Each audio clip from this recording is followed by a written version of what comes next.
If he disagrees with me, I'm not watching the video. Question. Is a player averaging a near 30-point triple-double worthy of an MVP? Yes. What about a player having one of the greatest defensive seasons of all time? Kind of. Or how about a player averaging 34 points who put up 40 a game for an entire month? Yes. Is he worthy of the award? Yes. Or what about a player who is having the most efficient 30-piece in the history of the NBA on his way to 65 wins?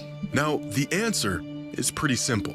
All of these seasons are worthy of an MVP. But what if all of these seasons are happening at the same time? 4 players, 4 legitimate cases being made, and only 1 award. Who should be the NBA's most valuable player this season? Well, that depends on who you ask and what they value. That's a good, oh my God. That's such a good way to look at it. It depends on what they value, bro. I should have said that to Lo. Today's video is sponsored by Chime, a financial and earn on it. Hey, this is a weird angle for the photographer to take. Winning the MVP usually means putting up numbers that jump off the stat sheet. It's not the only thing that matters, but big eye-popping box scores have almost become a prerequisite for the MVP award. And right now there's 2 players who don't just stand out this season, they stand out amongst every season. If we just look at raw box score. This is it. This is the one right here. This is it. Okay. Get the fuck out of here, man. There's one eyesore on the list. Wow.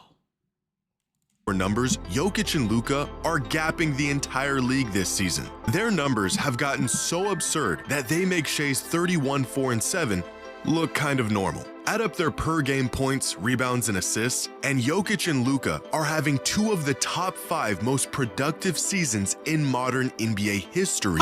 Jokic joining the 50 Club, an exclusive group that was previously only occupied by 2017 MVP Russell Westbrook, 2025 Jokic, and 2024 Luka. But if sheer numbers alone guaranteed a player an MVP, then Jokic would have won the award in 2025, and Luka would have won it in 2024. So would James Harden in 2019, Luka again in 2023, and LeBron in 2018. As box score numbers continue to climb across the NBA, so does the frequency of these historically significant seasons. In fact, 17 of the last 20 most productive seasons in modern NBA history have all came in just the last 8 years. Seasons like this, that were once not only warrant of an MVP, but were historic milestones, are now becoming an annual occasion for players like Jokic, Luka, and Giannis. Yeah, I'm gonna be honest, chat. This era of basketball, like if you don't like this basketball, like you're not a fan of the sport, gang. We really are spoiled, bro. Like 4 or 5 years ago, we was talking about who's gonna follow up after LeBron and Steph and them niggas. These guys, yo! And the more often we see these shockingly large numbers, the more the shock wears off. It wasn't long ago when averaging a triple-double all but guaranteed Russell Westbrook an MVP as a 6 seed. But in today's NBA, averaging a near 30-point triple-double might not even land you in the top 3 spots for the MVP. Wow. Unlike other superstars around the league who fill the stat sheet with historic volume, Shai Gilgeous-Alexander has maintained his spot as the MVP favorite with a season of record-breaking efficiency and consistency, all while spearheading the best team in the league. According to ESPN's net point stat, Shai has only had 5 bad games all season. In fact, there has only been one season in the history of the league where a guard was more efficient than Shai at scoring the ball while averaging at least 30 a game. And it was by the greatest shooter of all time, having the greatest season of his career. But to say Shai has simply been efficient this season would be an understatement. So far this season, Shai is scoring 1.6 points every time he shoots the ball. That is the most points per shot by any volume scoring guard in the history of the NBA. 2026 Shai Gilgeous-Alexander isn't having one of the most efficient seasons by a guard. He is having the most efficient season of all time. Come on! Now, when stacked up against these 3, Victor Wembanyama's numbers pale in comparison. A lot of his value coming on the defensive side of the ball, and I don't think you'll find any never minds on the stat sheet. But Victor has been on a minutes restriction all year. If we standardize these numbers on a per 75 minutes basis, per game? then you can really see just how much Wemby is impacting the game every time he's on the court. With box score numbers that we can't do that though, gang. We're not doing minutes adjustments, bro. That match these other candidates, even as a player who doesn't favor offense. However, earning the title as the most valuable player in basketball requires value that goes far beyond the box score. But even looking past the raw numbers doesn't make this decision any easier. Yo, I want low. Yo, everybody went low stream, nigga. Go tell that nigga to react to this video, gang. Hold on, is she ready?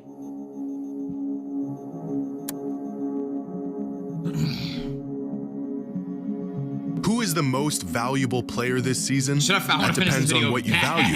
In terms of estimated plus minus, it is Shea, who not only has a lead on the rest of the league, he has the third highest single season EPM of any player this century, only trailing 2019 MVP James Harden and 2016 MVP Steph Curry. If we look at crafted plus minus, it's Nikola Jokic who reigns as the best player in the league this season, followed by Wemby and Shea. And if we look at daily plus minus, it is Jokic once again who tops the league with a sizable lead on everyone else. If these all-in-one advanced metrics told us everything, Nikola Jokic would be walking away this season with his 4th MVP. Fortunately for the rest of the field, the value a player provides for his team cannot be boiled down to one simple number. According to preseason odds, here are the projected number of wins each team was expected to finish with this season. Now, these projections can be off for a number of reasons. Teams dealing with injuries, unexpected leads from young players, and of course the individual impact of an MVP level player. Coming into the season, the Denver Nuggets were projected to win 54 games. Right now, they are on pace for about 52. The Thunder were projected to finish.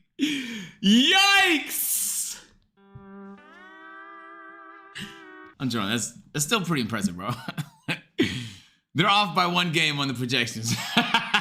With about 63 wins, a total they're on pace to surpass by 2 wins. That's crazy. The Lakers were projected to win 47 games, and they're currently on pace Lakers are doing good for this 53. Year. How about the Spurs are going Spurs crazy? Who have completely blown away expectations this season. Preseason odds had them winning 45 games this year. They are currently on pace for 62 wins. I can't lie, nigga. That's impressive. I can't projections lie. I can't by 17 wins. If you're looking for who provides the most value, it might be the guy who's transformed the Spurs from playoff hopefuls into title contenders. That's not a bad argument. That's the craziest part. That's not a bad argument. Looking at the MVP from this angle assigns individual value to team success. And as we all know, despite the MVP being an individual award, more often than not, the perception of a player's value is heavily influenced by the success of their team. After all, if you are truly the most valuable player in basketball, you should be elevating your team to title contention. Facts. Rather than looking at team success, let's look at the individual impact these players have on their team. Dunks and Threes has a metric called estimated wins that takes the quality of play from any given player plus the minutes they've played throughout the season to get the estimated number of wins they've contributed to their team's total. Our 4 MVP candidates being the top 4 players in the league this season in estimated wins with 13.8, 14.6, 16, and 18. Nikola Jokic is solely responsible for a third of the Nuggets' wins, but it is Shai Gilgeous-Alexander Shea Glaze, who has contributed the most wins to his team this season. But arguably the most accurate way to assess a player's value is to measure how well their team performs when they're on the court versus when they're off the court. Just look at the communication is chat. To measure how well their team performs.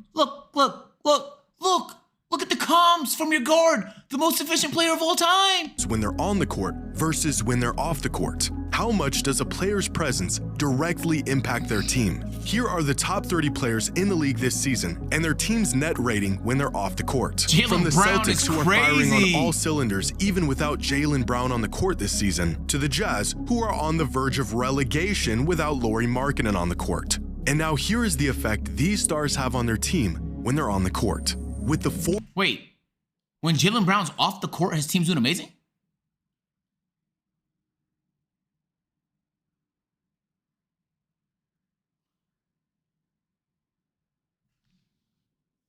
Four most impactful players in the league this season being Kawhi, Jokic, Giannis, and Wemby with the highest net on-off in the entire league of plus 17. This means the Spurs are 17 points better per 100 possessions with Wemby on the court. But this stat also reveals another key factor in the MVP race. We often judge a And really what this tells me is Giannis has to lead a Bucks gang. It's time.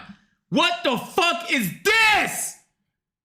player's impact on how well their team is playing. This has been a point of contention with the MVP award for years. MVPs go to players on good teams with top seeds, and rightfully so. But what if a player has MVP level value, but they're on a bad team? With Bam Adebayo on the court, the Heat have a plus 7.8 net rating, one of the highest in the entire NBA. On-court impact, that is the difference between the Heat being one of the worst teams in the league and merely the 10th seed. Same goes for Giannis and Kawhi. MVP caliber seasons stifled by injuries and teams that are absolutely lost without them. Purely looking at a team's results, like wins or seeding, ignores how great some of these players have to play just to keep their team competitive. It really grinds my gears. With that being said, the MVP award has always valued turning good teams into great teams over turning bad teams. Biggest surprise here is Chet. And honestly, Steph. Really surprising.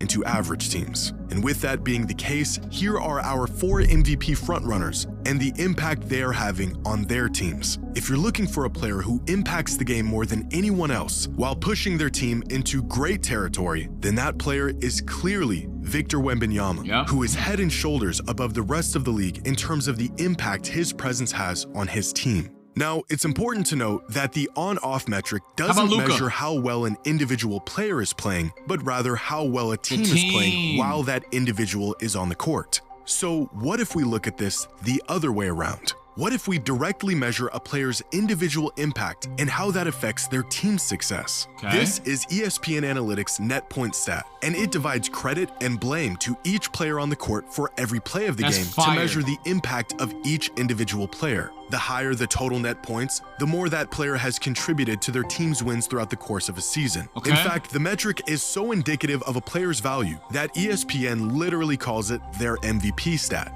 For example, last year's 2 MVP finalists, Shai Gilgeous-Alexander and Nikola Jokic, finished the 2025 season within 9 net points of each other. The next closest player was Tyrese Halliburton, with about half as many. If you want to know why last year's MVP race was so historic and so close, well, you're looking at it.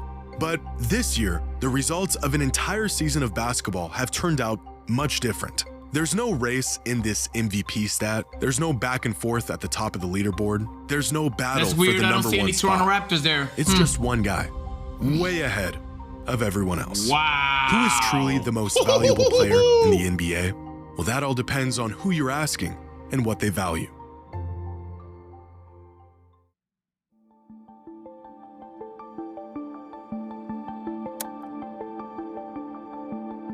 With just a couple weeks left in the season, the MVP race has become so close that there is no clear consensus on who the actual most valuable player in the league is. One source will say it's Luka, another will say it's Wemby, and another will tell you it's Shai. According to Basketball Reference's MVP tracker, it is Nikola Jokic who has a firm grasp on the top spot with a 60% chance of winning the MVP. Ask the fans who they think should be the MVP. Fans are gonna say Victor. No, fans will say Luka. Fans will say Luka. And you'll get a completely different answer. Fans will say A couple Luka. weeks ago, NBA Central on Twitter asked fans who is the NBA's most valuable player, the options being Shai, Luka, Wemby, or Jaylen Brown. Within days, nearly 76,000 fans casted their votes, and running away with over 62% of all the votes as the clear winner was Luka Doncic. Told you, the Lakers. results of a Tell you, the Laker fan base in combination with the LeBron fan base, there's no way to outvote these niggas, bro. late season surge by Luka, averaging nearly 40 points a game for an entire month. Yo, and Sergeant, efforts thank that you for the 5 slingshotted gifted him subs, up brother, to second man. place on the MVP ladder. Appreciate it, bro. Unfortunately, it's Sergeant not the fans Beef. who get to vote for this award, it's the media. And for them, there has been one clear-cut leader throughout the entire season. Recently, the NBA did its annual MVP straw poll, a survey asking a panel of 100 media members who they think this season's MVP is. The results? Finishing in 5th was Luka Doncic, who received 0 first-place votes. What? In 4th was Victor Wembanyama. In 3rd was Cade Cunningham. In 2nd was Cade Cunningham?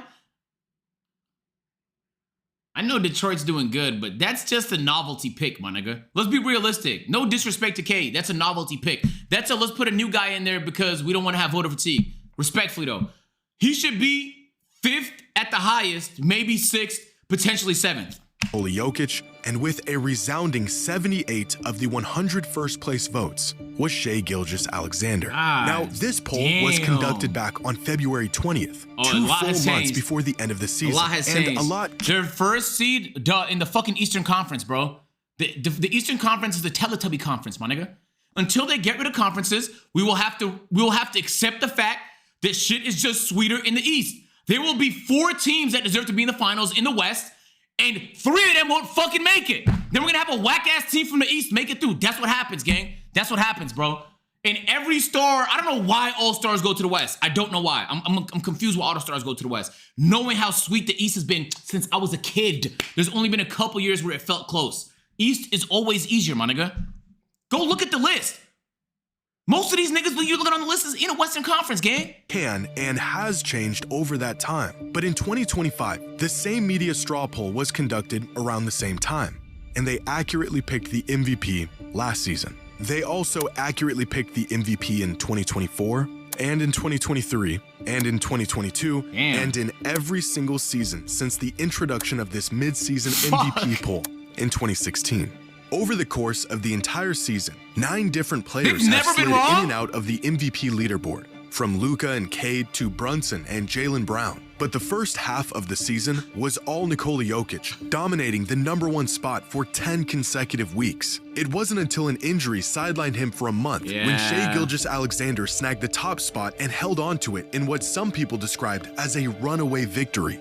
At least it was, up until last week. Until they want to glaze Victor, bro. In his young career, Victor Wembanyama grabbed the top spot as the MVP frontrunner. The biggest catalyst in Victor's climb to the #1 spot, not necessarily being his play on the court, which has been strong and consistent throughout the entire season. It's what he said off the court.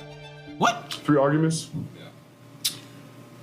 My first one would be that defense is 50% of the game.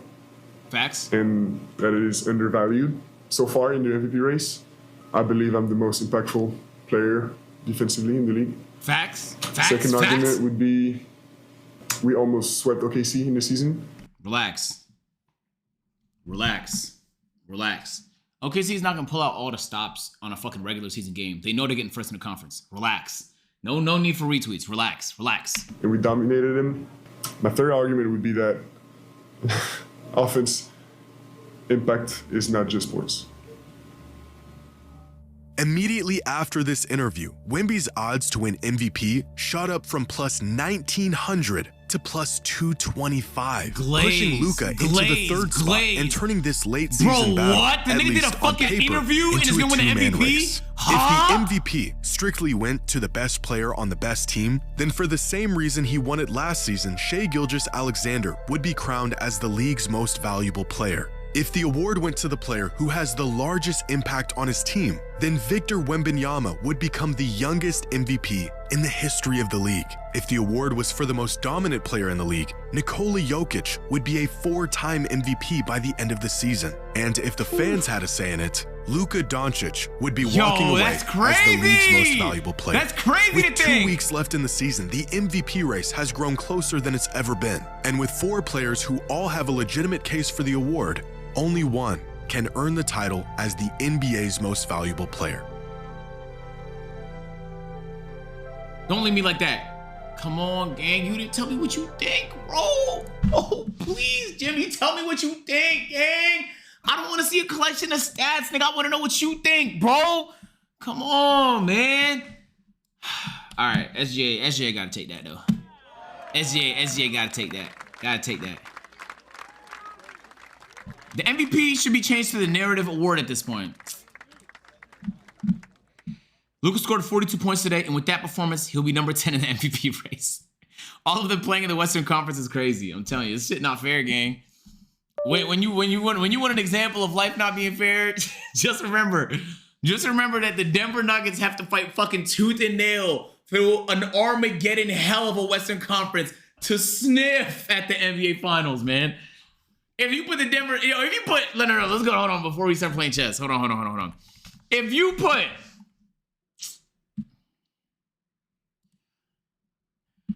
oh God, let's just do this. If you put the Thunder in the East, they win the East. If you put the Spurs in the East, they win the East. If you put the Lakers in the East, they win the East. If you put the Nuggets in the East, they win the East. You really have to start thinking about it here at number 5. And in my opinion, I think it would be very close between the Timberwolves and the Pistons or the Celtics or whoever you think is going to make it out the East. I think it would be way closer than niggas think.